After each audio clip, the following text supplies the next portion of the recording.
Yeah, I think the problem is, like, I don't think Mercy threw in the least bit. I honestly had a very poor Ana game.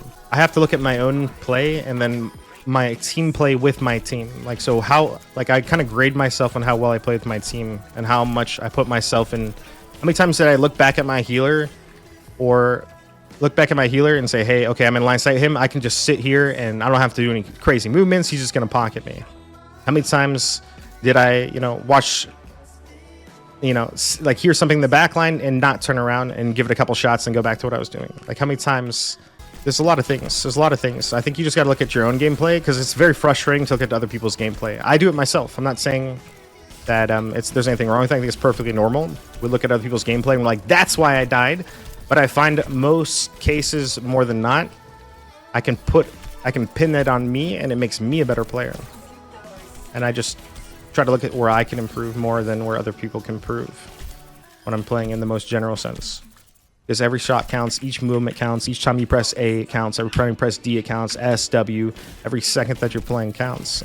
And it has to be reflective of your team. Sometimes you're playing very fast and your team's not playing very fast. You got to slow down, and that's hard when the team isn't playing as fast as you are, or maybe they just got other things preventing them from playing fast, like they're being pinned down by a Sombra, or most of the times, 9 times out of time, someone dies is because your support is preoccupied by another player. So we're essentially losing our 1v1s simultaneously. 1, we're not getting kills. 2, we're barely surviving. So healers aren't healing and DPS aren't killing. And then the plethora of issues that come in. It's not like we get into tank gameplay. The tank's responsibility is enormous. They got to go back and forth between frontline, even helping with flanks, beating the other tank, even just doing a little bit of, like, if you're doing a dive tank and you do a little bit of damage to their tank, that helps your team a lot, because you chew through some of their armor, their majority of their big HP. We put them in a precarious position. I really hate when I see tanks not turn on other tanks and just like run by other tanks. Like, do something to him, punch him, do something. The fact that we're getting 7-minute quick play queues, by the way, is because of the internal like MMR that the game assigns you. These queues are not this long. I mean, she was dancing with enemy tank over 2 points, but yes, I guess the game was already over. Question mark. You can't control your teammates, so it's kind of silly to dwell on how they play, in my opinion. Right, Hazel. That's exactly. I would say that's true. I mean, that sums it all up. Hazel 23. And it's easier said than done. We'll have to be honest. It's easier said than done. It's really easy to be very critical of others. I think I doubled down on myself personally. I mean, she was dancing with the enemy tank. I saw her kiting and trying to maneuver. She was trying to be aggressive because she didn't know what else to do. She couldn't be passive because we got rolled. So when a Mercy gets rolled, she can't play passive and defensive because there's no sustain, there's no space, things aren't dying. So Mercy has to then start to make more aggressive plays in order to create an opportunity for the team to win. So she's hoping, our team's pressing W as hard as possible. They'll get there soon enough to heal her and support her and win this fight, because she's making that play at which she thinks it is. And sometimes it can look like a throw, but it's really just that player trying as hard as they can. Sometimes they are throwing, though. So it's just, it is what it is. But sometimes we all throw, right? Like, we make plays that are like quote unquote throws, nano timings. Like, for example, sleeps. Like, honestly, at Masters Plus, if you miss a sleep, you're throwing. Like, that's just the way it is. I think sometimes all you can do is emote. Aren't there situations like that? I mean, I have to watch her perspective to truly know. I just don't want to assume someone's throwing unless I go check it out for myself. Because usually when you emote, it's like when you got checkmated, right? Like, there's nothing you can do in your power. Like, Mercy, what can she do without a team? Mercy's already half of a player without a team. She's 2 players. 3 players if she is alive. That's why she's so valuable to kill. If you kill Mercy, your team pretty much loses. That's the way most people look at it. When a team fight, you're like, oh my god, you got Mercy, we can press, we got so much space, so much things to do here. We're gonna go, we have so much space. They have no sustain. Not excusing throwing, though, by any means. I hope you guys know this. Sometimes that these things are a little bit more nuanced than we think, because it can't be that they're Overwatch community is this toxic and that people aren't trying. I know it happens, and there are kids out there that let their emotions get the best of them, and they have a bad day, and they come take it out on people in Overwatch. It's a thing. It happens every day, every game, every day. But you know what I do as a player? I know this, so I can prevent that, right? Like, why couldn't I? I know about it. Why don't I just be better? All right, let's see. Also, Hawk, I was thinking about that, about that question you asked the other day about like what do I define as success, or how do I define success? I think there are levels levels. I would say there are successes. What makes someone successful, right? Like there's levels of success that you can achieve and attain, but you have to be careful with that type of thought process, because you have to remember with that there are levels. You cannot compare. Fear you lose the joy in comparison. I don't know if that makes sense to you. I think it that makes sense to me, but this is what it is. Nah, there's the shatter. There's the shatter. Nice, we block. Nice. Super winnable. We counter shatter. Just hold your shield, bro. You did it right the first time. I'm just gonna nano him because we're committing ults right now. Like we committed high noon. I'm not losing this fight because it's still losable. We still lose. And that's my bad. I should have pocketed Ignite there. No, it's still winnable. It's winnable, but it's back to winnable. Ryan's up. He got the charge. We got the anti. Healing the Ryan. Oh my gosh, Ryan, don't do it to me. You're doing it to me. Sorry. The Widow. Ah, that was such an easy shot.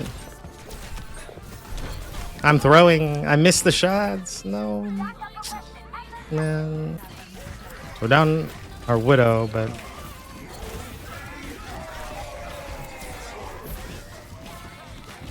I need Ryan to have the awareness that is the slow play.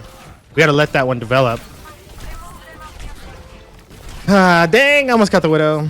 Rose started playing. I haven't seen that name in a while.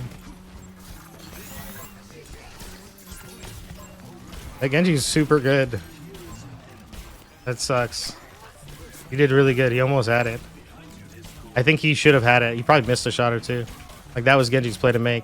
But trying to stay out of range and pocket. Like, when I can do that, it's nice. I should probably be hard scoping some of these, but also, at the same time, I don't want them to know where I'm at.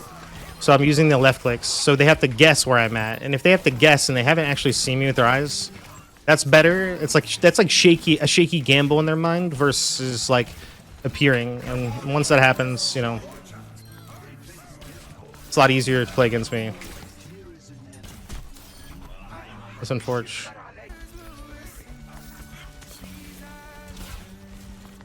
Got this Gengu a little bit afraid of me now. He saw me. This is the first time he saw me. He immediately ran. Which I don't think he really had to. I didn't really have any shots on him or pressure. We do have Nano Visor. This positioning is not really like... Sometimes I wonder why we don't all just go back to default positioning. As long as I don't have a Sombra, like, nothing has changed technically. The point is further back here.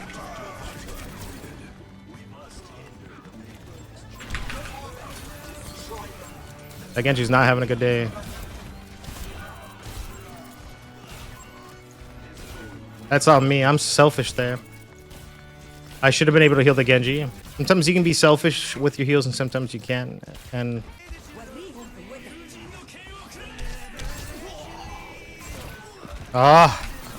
it's one of those moments when your team gets it killed and it sucks, but it happened. The Zen. The Zen! No, it's too far. I can't. You guys all need it. I'm trying. Nice job. That's crazy. That speaks volumes about a player there. Like, these guys are good at this game. Dang it, man. See, that's me right there. I wasn't good enough to be in this lobby. I missed the nade on the corner. Like, that's all on me.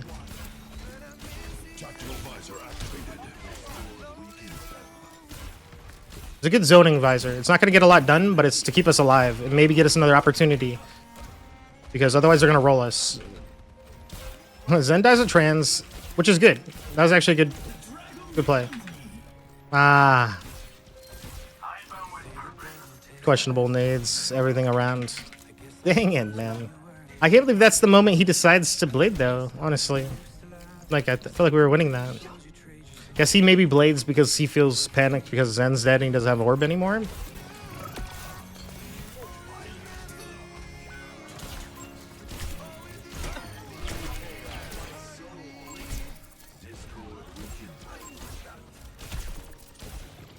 Those are all my kills right there. That's like a triple kill on a play of the game right there.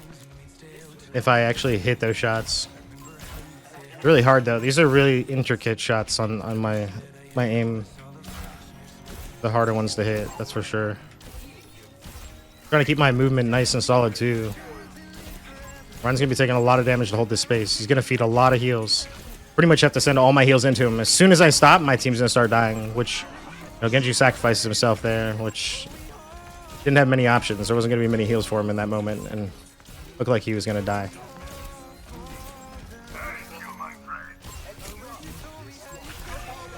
There you go. I got the nano before the nade, which is good.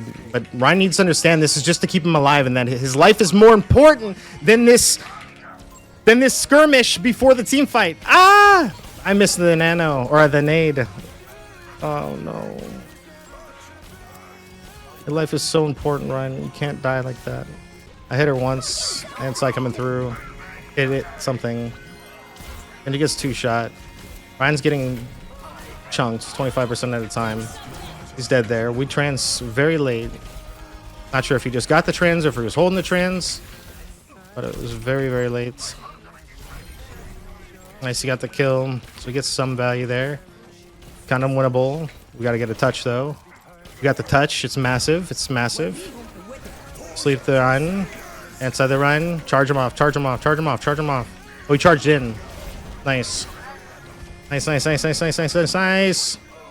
Got you, Genji. Patch him up. See, I give Genji that one heal and he goes back in. So I'm calling that like a patch up heal. If you can heal DPS in the middle of a round, like while the fight's going, if they feel the heal, they'll get up and move again. But most of the time, they'll just sit there, right? And so you need to give them that one tap and go back to your main tank. Keep that your focus. GG. Switch stats.